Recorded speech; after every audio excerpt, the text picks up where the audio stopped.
Now, there's no way that Lyndon Johnson just makes up a story like that, okay?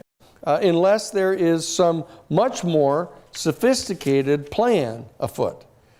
And what it appears to me to be is that clearly Lee Harvey Oswald was a part of this group. He was a part of that community, of those right-wing fascist elements that included H.L. Hunt and George Mohrenschildt and William Pauley and H.L. Hunt and what's his head, the Willoughby. That whole crowd that were fascists, and Bill Harvey, who had been the SIS, the Special Intelligence Services for the FBI down in the Mexico City station down there. And it turns out that there was a woman in Mexico City that the Mexico City CIA station tried to coerce into saying that she had met Lee Harvey Oswald, thank you, when he was down in Mexico City trying to get a visa to go to Cuba. And in fact, she was tortured to try to get her to say that, and she was tortured by Nasser Haro, the head of the DFS, whom I told you was the man who brought Joseph Burkholder Smith down to Argentina and brought him to the little town of Salta and brought him into the meeting where the Nazis were sitting at the table under a swastika flag, you know, and that's Nasser Haro. And Nasser Haro is the guy that tortured this woman to try to get her to falsely testify that Oswald had been in Mexico City and was her lover and was trying to get a visa to go to Cuba. All of which is factly false. Okay? So that what it appears is that while Lee Harvey Oswald was involved with all of those people, that in fact he was being set up. He was being set up to take the fall for this. But I've gotten in trouble with a number of the researchers in this area when I say that I think that there's reason to believe that Lee Harvey Oswald realized that there was going to be some kind of a false attack against Kennedy, that there was going to be a false assassination attempt against him, and that they were going to try to blame it on Fidel Castro in Cuba, and that he was sympathetic to such an endeavor, and that these kind of endeavors go on all the time in that particular milieu of those people, and that he may well have been knowledgeable that there was going to be a staged assassination, a mock assassination attack against him that could be used to instigate an attack against the island of Cuba, and that he found himself in the midst of it.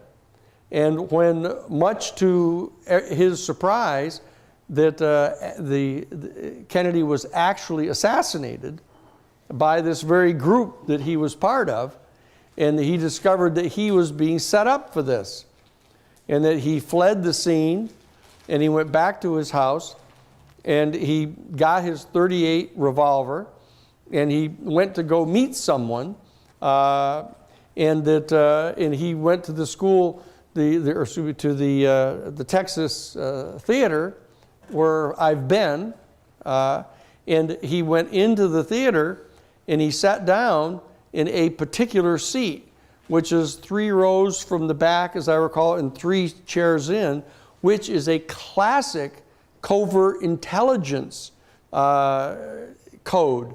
You go to the theater, you tell them you're going to meet them there, and you go 3 seats from the back and 3 seats in from the aisle, and that's where you're going to be sitting in case the people don't know what you look like. And then he went to the theater, and when he ends up getting busted, he realized that he had been set up. And that's why he attempted to make the telephone call to John Hurt to try to get through to the people that he had been involved with in the illusionary warfare group to vouch for him. Okay? And so that this is what it appears to be.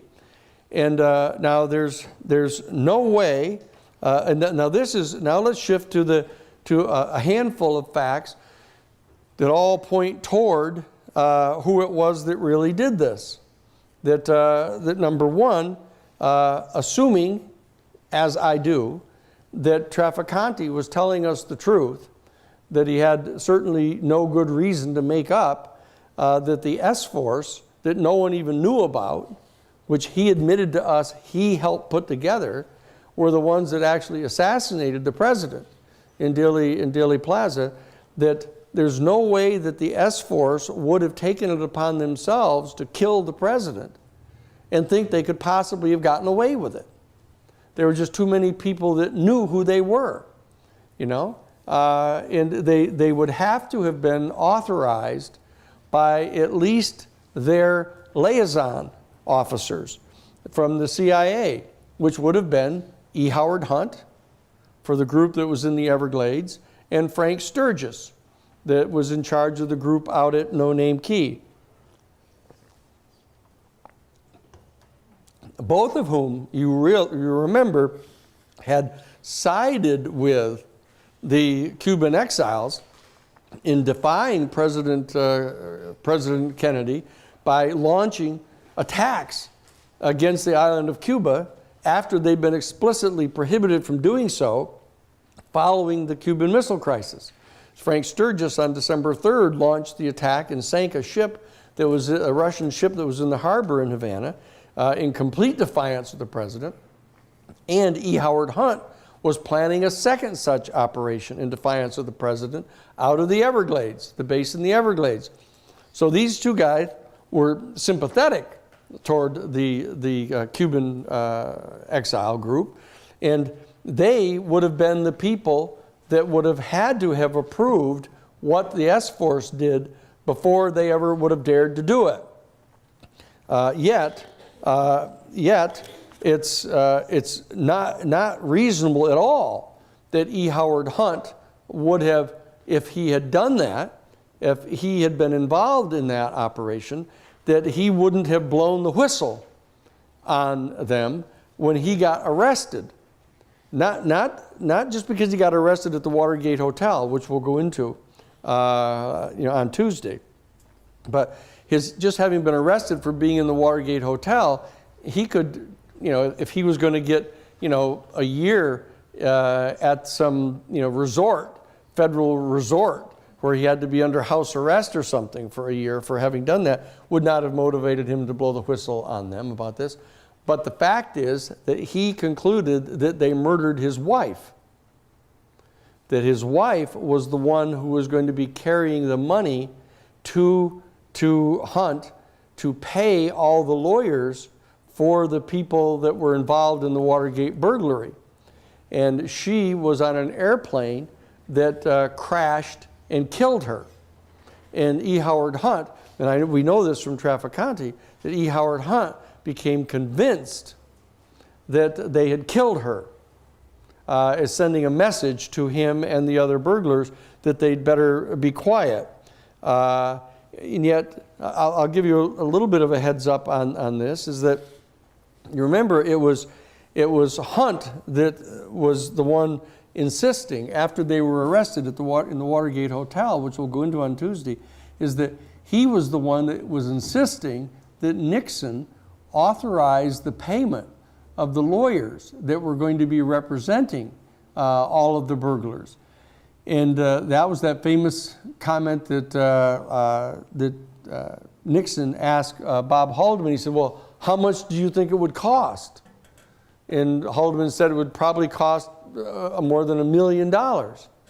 And Richard Nixon says, oh, $1 million, we could get that. We could get that. But then he remembered that he was being recorded, and he said, but of course that would be wrong, he said. But that was E. Howard Hunt that they were talking about. And one of the things that Nixon said in that conversation is, we'd better be careful of this guy, because if he were to tear off that scab, there'd be an awful lot of pus or something that would come out from this. And that this is what they were talking about on the tapes that ended up becoming the smoking gun tapes that got Nixon virtually impeached. They returned the articles of impeachment out of the House Judiciary Committee. And it was clear that the full majority of the House of Representatives were going to vote for the articles of impeachment, and he would have been impeached. And he didn't want to undergo any kind of a trial about that, because underneath all of this was the fact that Nixon had ordered them to break into the Watergate Hotel to try to wiretap Larry O'Brien to find out whether Larry O'Brien knew that it was Nixon that had put together the assassination team that killed the president. And so that you're going to be now made privy in this class to what it is that was underlying all of these huge scandals that took place just before you guys were born. That there were a whole series of these scandals, and it turns out they all circulated around the same thing, and that was the assassination of President Kennedy. And you'll see how that happened when we start discussing it on Tuesday. But there's also the fact that that there's no way that E. Howard Hunt and Frank Sturgis would have green-lighted this operation against the president unless they had been authorized to do it by their superiors. And their superiors would have included Bill Harvey in the Miami station, Theodore Shackley, who was the head of the Miami station, and Allen Dulles, even though Allen Dulles was at that time no longer the director of the Central Intelligence Agency since October of 1961.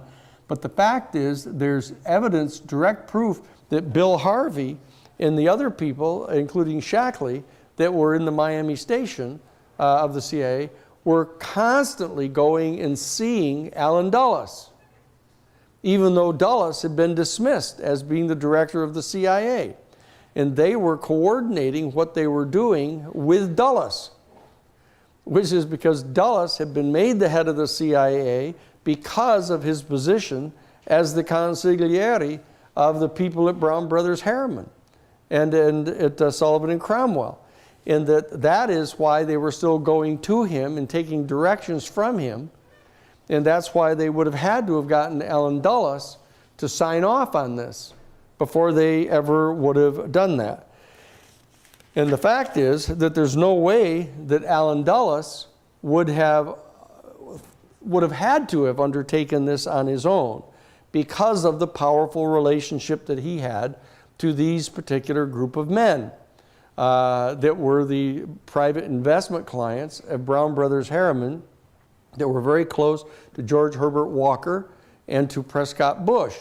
That there was no way that Allen Dulles would have had to have gone all by himself to authorize the assassination of the President of the United States unless he could get the super secret okay from these guys. And remember, these are the people that he referred to, or let's be more specifically accurate, these are the people to whom James Jesus Angleton was referring when he told Joe Trento, the author of Prelude to Terror and a fellow author for Counterpoint Press that publishes my books, that Joe Trento said that when he talked to James Jesus Angleton, Angleton told him that Dulles, Allen Dulles, in 1953, had hired James Jesus Angleton to be the head of counterintelligence for the Central Intelligence Agency on the explicit condition that Angleton agree never to flutter, that means give a lie detector test to, either Dulles himself or any of the 60 men that worked with him to help fund Germany at the end of World War I up into World War II. And that was the specific demand that was made by Dulles to Angleton. And so this is the group of people that Dulles, it isn't that he answered to these people, but these were the people that were deep into the centers of power, financial banking, investment banking, running the major corporations, the steel corporations, the petroleum industry. These 60 men were the people that Roosevelt was talking about earlier in some of those quotes, where he said that, you know, if this process of corporate consolidation continues, by the time we reach the end of this century, the entire country will be run by less than 50 men who own and run the major corporations. And that's what he said back in 1942. Okay, and these are the people that is not that Dulles answers to, but that he works in conjunction with in making these major policy decisions. So there was no reason why Dulles would have had to have gone out on the limb by himself to jeopardize himself by not having the support of these people. Because as you remember, that what they were saying, because it was true, is that Kennedy had not only abandoned any effort to overthrow the Cuban revolutionary government, but he had in fact agreed to open a back channel of communications to normalize relations with Fidel Castro. He had in fact reached out to Nikita Khrushchev, and by reason of these exchange of letters through Norman Cousins, these 18 separate private letters, that they were planning to disassemble the nuclear warheads of the United States arsenal and those of the Soviet Union. And that these 60 men and Dulles and their compadres had spent 100 years basically putting into place by 1963, between 1868 and 1963, they spent almost 100 years, they and their grandfathers, had spent this time building the United States into the major hegemonic force on the planet. And that it was by dint of their control of a massively superior amount of nuclear weapons that they had the power not only over the Soviet Union, but China, who they could not possibly confront in a traditional military engagement on the field, because the Chinese could put in the field a million men against them, you know. And so that this Allen Dulles would very much have wanted to get the green light for what it is that he wanted to do. And he was in the catbird seat of being able to tell these men that the deepest, darkest secret was that they had found out that Kennedy was engaged in the exchange of these letters with Khrushchev and was actually planning to disassemble the nuclear arsenal of the United States. And this is viewed as high treason by these people. And you remember, I told you that John Kennedy asked John Frankenheimer to produce and direct the movie 7 Days in May, which actually sets forth the exact scenario of the Chief of Staff of the United States Air Force in the Joint Chiefs of Staff gathering and organizing a coup against the President of the United States because of the President of the United States wanting to enter into a treaty with Russia to disassemble the nuclear weapons of both countries. And that's exactly what the movie was saying. And that Kennedy himself, and I know this from Pierre Salinger, as I mentioned, told me directly that Kennedy had asked Pierre Salinger at a particular White House dinner to go over to John Frankenheimer, who was at the dinner, and tell him that the president wanted him to make this movie. Okay? So that this is what was going on at the time. And remember that President Kennedy was doing this whole thing in coordination with Pope John the 23rd. That Pope John the 23rd was in communications with Khrushchev and with Kennedy in offering to be the broker of this agreement, which otherwise there would have been no defensible reason to believe that it could have been enforced effectively. And yet, if there was a person that was trusted deeply by Khrushchev and by Kennedy, that this could be done. And that was exactly what was underway in 1963. And so Pope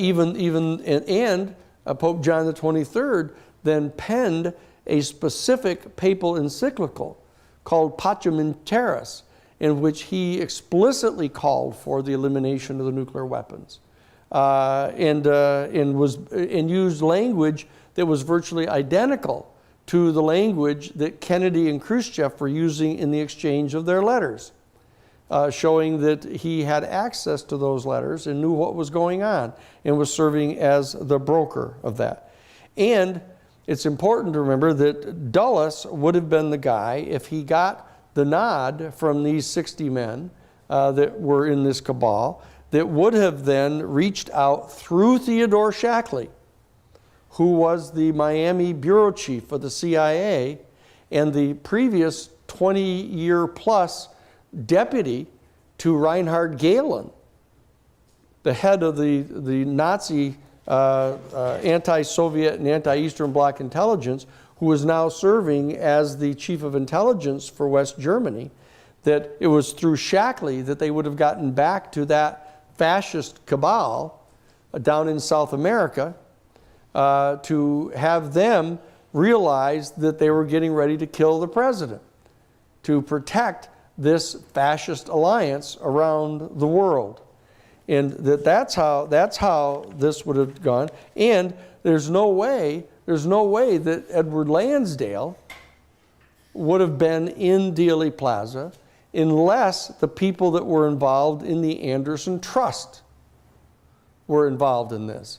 Because remember, Ed Lansdale is the one that initiated the process that resulted in the creation of the Anderson Trust, this $1.2 trillion in secret gold certificates that were being used to finance the creation and maintenance of this fascist network throughout the world. And just parenthetically, when I don't think if I mentioned to you that when Santo Romano died, the guy that Edward Lansdale actually had doing the torturing of the driver of General Yakushima, the head of the Golden Lily company that the Japanese military group that had commandeered all these things. When Santo Romano died, he left in his will to Edward Lansdale $50 billion to Edward Lansdale. So this operation of the Anderson Trust was extraordinarily powerful, and therefore the people that were involved in the Anderson Trust, which would have been Robert Lovett and John J. McCloy and Robert Anderson, would also have had to have been involved in giving the green light to this, which would have been easy since Lovett and Anderson were also senior partners in Brown Brothers Harriman. Okay, so this is basically setting forth for you in simple terms what the sort of the key facts are that are in my judgment virtually beyond dispute, since I happen to have personal knowledge of several of these key facts, specifically revolving around not only what William Pauley said in the presence of Dick Billings, but also from my own direct personal conversations with William Buckholder, Joseph Burkholder Smith, telling me about this extraordinary experience that he had in the Mexico station of the CIA, being brought by Nasser Haro with the full consent of Tom Polgar to sit down with these fascist Nazis as a condition for him being able to stay on as the deputy CIA station chief down there. And so this is what I'm telling you about, so that you'll know that this is true. And the key thing to understand is that I'm telling you this only so that you'll know how bad things are, not so that it will paralyze you, but so you will be able to know what it is that you have to do something about. Because it doesn't do it. There's this famous quote. I'll tell you about it in context next week. But when I was getting ready to file the complaint in the Iran-Contra case, and I brought a copy of the complaint over to Scott. What was Scott's name? Scott, the guy at the National Security Archives. Scott something, or I'll think of his name.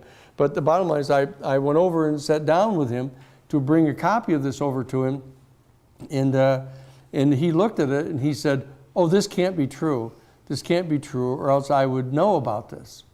And I said, "Well, it is true and you don't know about it. So I think you should check your sources and come to a determination whether you think this is true or not." And so he said he was going to do that. A couple of days later, he called me and he asked me to come back over to the National Security Archives. And I sat down and he said, literally said, "Well, I'll be a son of a bitch." He said, "It turns out this is true."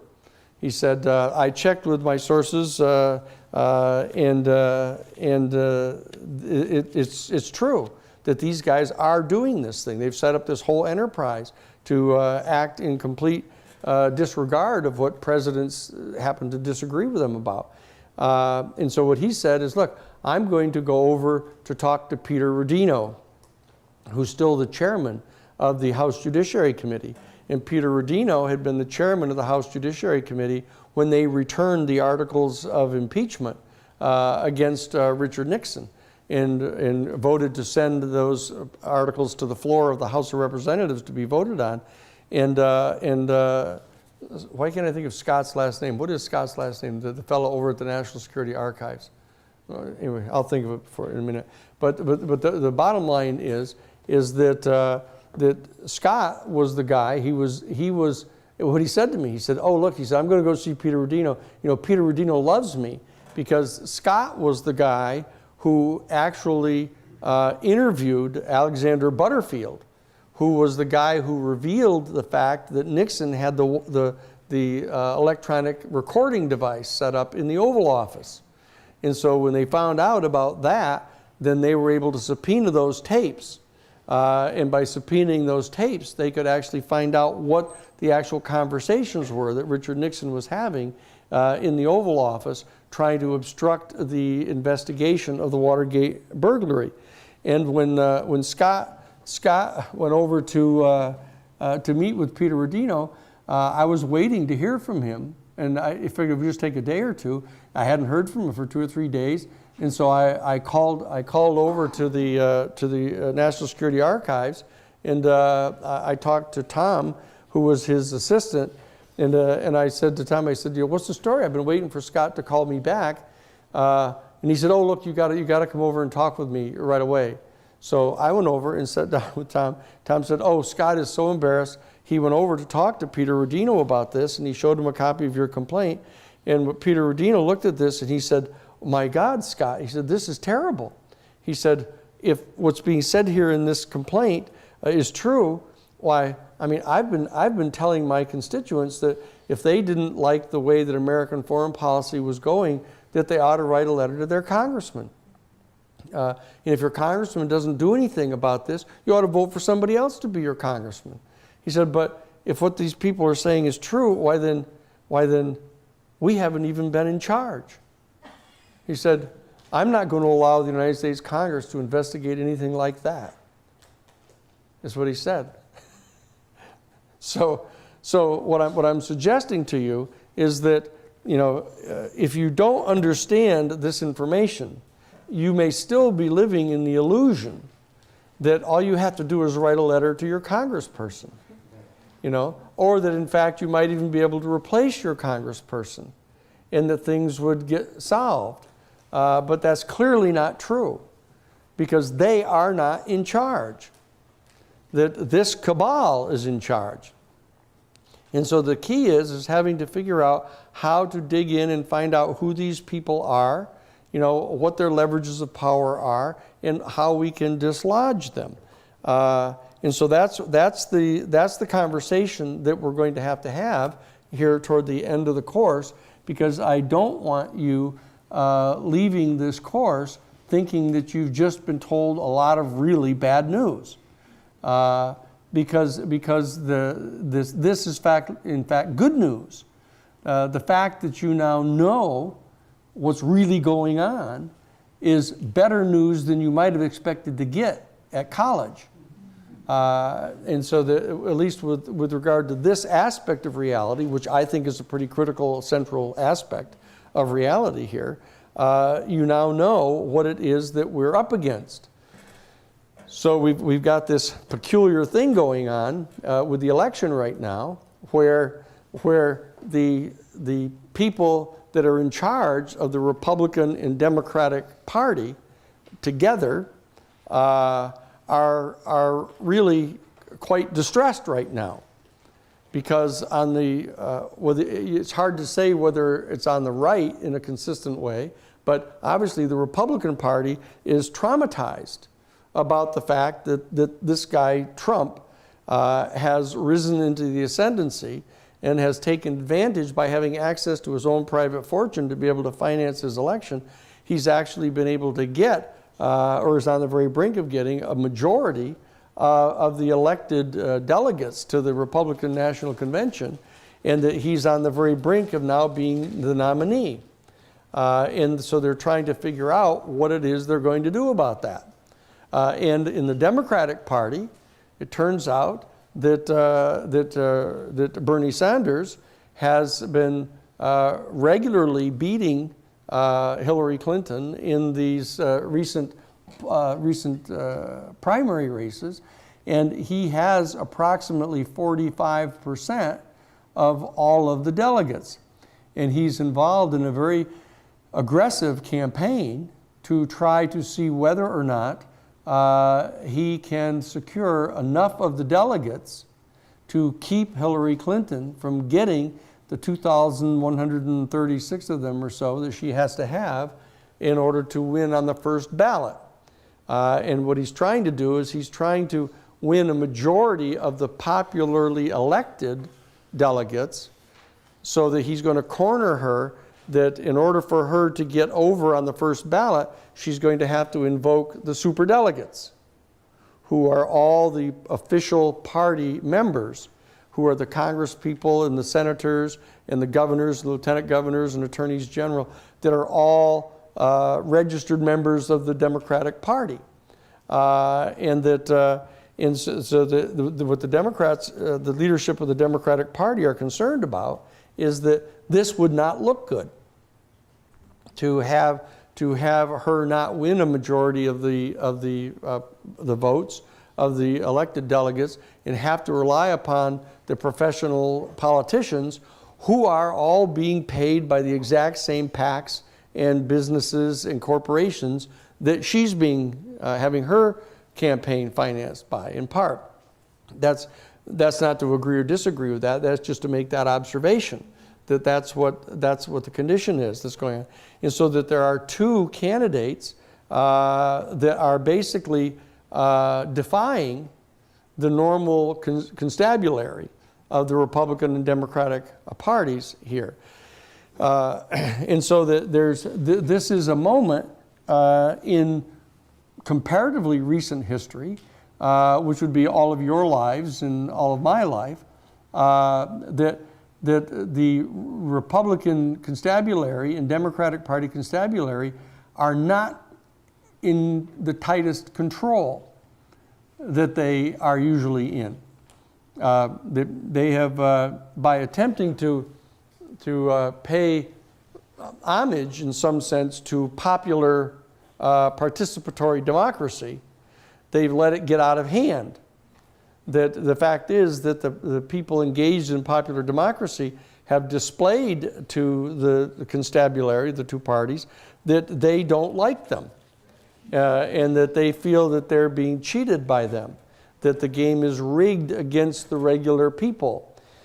And peculiarly, very peculiarly, you know, one is an arrogant, blowhard billionaire who's spent his own money basically admitting openly that he's manipulated the system and not paid taxes and basically bribed congressional people to do what it is he wanted to do. And now he wants to run as, for the presidency, publicly revealing how corrupt they are. You know? But on the other hand, there is Bernie Sanders, who is basically just plain throwing down on them and exposing them for what they are. And yet they believe that they've cornered Bernie Sanders to have him now only be engaged in attempting to try to get 45% of all of the delegates at the convention to be seated on the Rules Committee and on the Platform Committee, so that he can try to get the Democratic Party to publicly endorse a platform that gives Hillary Clinton the space to take much more progressive policy positions than she might otherwise take. Now, as to how successful that's going to be, in light of the long-going historical attachment that Hillary Clinton has developed with these financiers and with her husband's foundation, which relies upon major grants from these same major financial institutions and corporations, is yet to be seen. But that's the dynamic that's going on now, and so there's a threat from Trump, which we may still yet see, even despite all of the public hugging that is starting to go on now on the part of the Republican constabulary, kind of warming up to and starting to hug Trump and get Trump to be a little more moderate and stop saying the kind of things he's going to say. You know, if the Democratic populists are successful in getting Hillary Clinton to, for example, choose Elizabeth Warren as her vice president, her vice presidential candidate, that will probably send Trump completely out of control. And that he'll become the lunatic that he generally is. And he's going to be making every kind of lurid, nasty comment that he can about the two of them, and therefore expose himself to the 53% of the American electorate that are women, even though we're now up at an 80% level of complete revulsion on the part of the women against him. Including some suburban Republican women who can't stand him. So we're going to have to see how this plays itself out. But I don't want to get us too deeply into just discussing the present election. We're going to be able to do that a little bit more in week 10 when we kind of try to sum up where we are in the course. But I wanted to get this information out in front of you specifically about the Kennedy assassination in the context of this course, showing the lengths to which this cabal will go and the lengths to which the cabal has gone, in fact, not only in attempting to mount a military coup against Roosevelt in 1934, but actually assassinating a sitting president in order to maintain their unchallenged military superiority over everyone else in the world. So that's. I just wanted to take two of our regular sessions together to lay out the basic details of this. I've also we've put together one of these charts that I know you love so much. This is a chart of the actual assassination itself. Okay, the other one is the larger context in which this took place. This is the context of the actual assassination itself. So you can pick these up at the end of this. We've got about 10 more minutes left that we can begin the discussion here, because I want to continue the discussion when we go over next door for our hour or so together. But I want to direct some of our attention in that meeting over there to your thesis, that you're going to be writing here. And I want to start talking with you about some of the ideas that you have, and don't be bashful about sharing them, about what you think your topic might be, and that we can kind of work it out together here to help you. Okay? So let's try to focus the myriad questions you have on the particular assassination itself, and the role that the cabal, I believe, played in this. Okay? Do you have any idea why they chose Lee Harvey Oswald as their scapegoat for this whole thing? Well, Lee Harvey, part of that would depend upon when they made the decision to do this, you see. And Lee Harvey Oswald had been a guy who had already been dipped, in this illusionary warfare thing. He had already been colored as a pro-communist and a leftist. So they had a guy right there. One of the key elements of this thing is that the initial objective, may have been to get rid of him because he was secretly trying to disassemble the nuclear warheads of the American arsenal. The bottom line is they wanted to attack Cuba. They wanted to launch a military attack. And they wanted to basically instigate, some of them wanted to instigate a nuclear exchange with the Soviet Union to be able to stomp them out.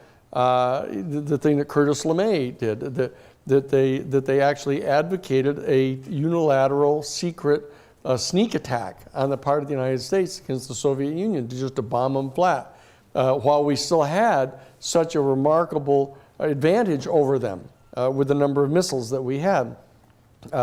So that as it was during that, it was after the Cuban Missile Crisis when he made this turnabout and started basically organizing this peaceful would-be world, that they would have made that decision. And that's at the end of 1962. And so that they already, when they started thinking in terms of killing him, they had to try to figure out some way not only to get him stopped from disassembling the missiles, they were trying to figure out some way to blame it on Cuba so they could then attack it. And so here was a guy who is coming back into the United States. He's in the hands of the right-wing cabal. He's actually working in New Orleans, helping them smuggle weapons around and do this kind of stuff. So they've got a patsy right there among themselves. And if they can basically coax him into participating in a false assassination attempt that they can then blame on Castro, he could be game for that. That he would be willing to be involved in something like that. But to get surprised by the fact that they actually assassinated him, in the midst of this fake assassination attempt, freaked him out. So that I would think that's the reason that they would have picked him, is because it gave them the additional dimension of being able to blame it on Cuba. And that's why they did these fake things of him going down to Mexico City and trying to get the visa to set him up to, why don't you try to pretend that you're part of the Fair Play for Cuba committee. That's showing that he's part of this effort to try to direct the suspicion toward them from this potential false assassination attempt. So that's why I think that they would have focused on him. So I'm sure that you've heard of the Babushka lady, the woman that they have it. Can you speak? See, there are about 6 or 8 different theories about this whole thing, and that's the one that was with they had the babushka, and then they had the umbrella person, too. That's what we're talking about, right? Yeah. Yes, in that they've drilled down on that, and they have found that they've actually felt compelled to have to address some of these things, and that they've tracked down who the umbrella person is and who the babushka woman is and all that, and they've basically eliminated those as part of the real conspiracy here. And that there's a couple others, like there's this whole assertion that the driver of the car turned around and shot him, you know, but that's completely put the lie to by the individuated frames once you get at the actual Zapruder film.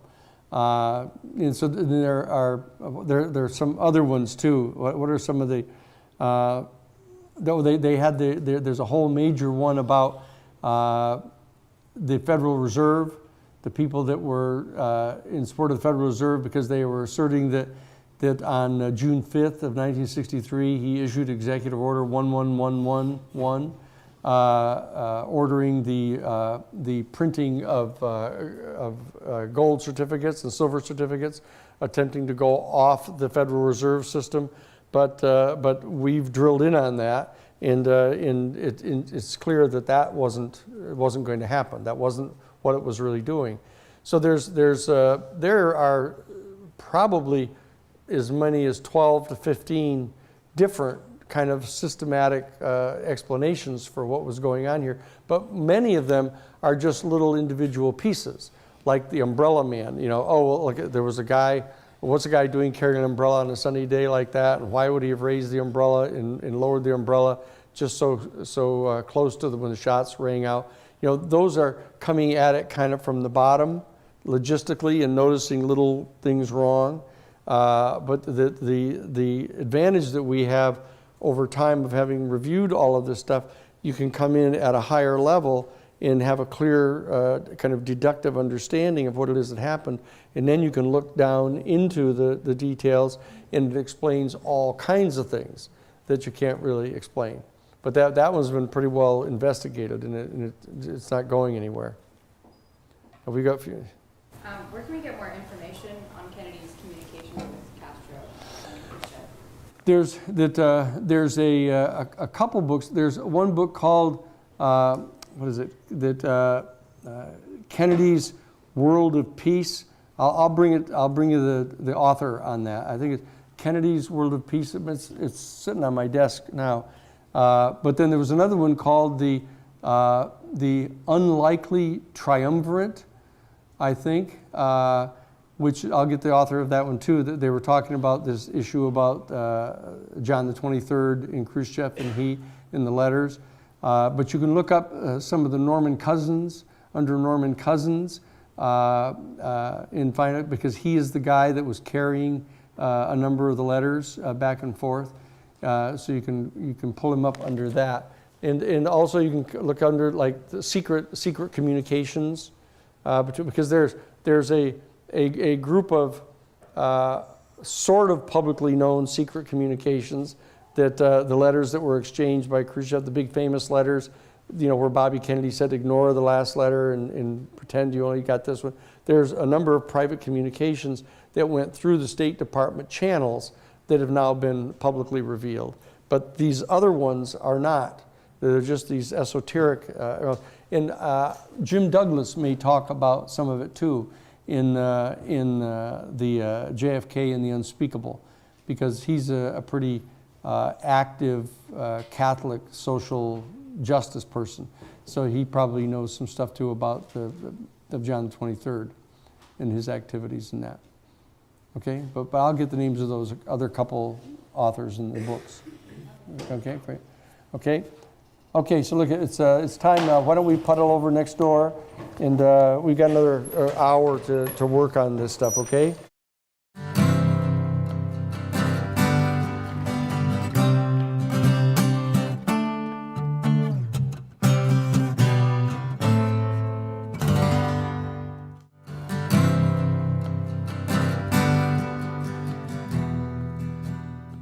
I want to emphasize the fact that what we've been talking about here in this course, where on the one hand it might be viewed as a lot of bad news to find out that the administrations of the various executive branch offices, with full knowledge for the most part of the Congress, has been engaged virtually since the beginning. And I want to touch a little bit upon this, the earliest stages of this. you know, in having a secret concealed group behind the scenes that basically is really determining the policies, both domestic and foreign policies of the United States government. But the fact of the matter is that the worst that you can say about it, or the most accurate thing to say about finding out all this information, is that it is disillusioning. And that is literally true. It is disillusioning. And that is only because we have been previously illusioned into believing that the kind of simplistic presentation that is made to us as high school students, and surprisingly even as college students, and to some great extent even as graduate students, there's a rather simplified story that is presented to us as Americans as to what our history has been and as to how the decisions are made by our governing circles to determine our domestic and foreign policy. It turns out that right from the very beginning, the efforts of Alexander Hamilton in his helping to craft the American Constitution, opposing proposals that had been made by James Madison and Thomas Jefferson and others, that there be more of an egalitarian, direct democratic selection. Alexander Hamilton prevailed upon them and ended up winning the debate. What I wanted to emphasize here in the final class is that it's extremely important that you understand that even though you have been surprised and disillusioned to learn a lot of what it is that you have learned here in these 20 lectures, that you should not feel bad about being disillusioned, because as I said, the alternative to being disillusioned with regard to these things is to continue to be illusioned and to continue to believe the sort of simplistic pre-sophomoric positions on how the government of the United States is run, who runs it, and toward what objectives it is run, or at least has been run up until the coming to adulthood of you guys. Because now you have an opportunity, as our generation had, the baby boomer generation, to take a stand to try to amend this particular system. So that is the reason that I've been sharing this information with you over these 20 lectures, so that you could know what the real governing power is behind the scenes, so you could learn how to deal with this. So that is the major purpose of the course. And so I want you to be able to remember that the old Irish aphorism that I shared with you is that, well, the old sod, it isn't what it used to be, but then it never was.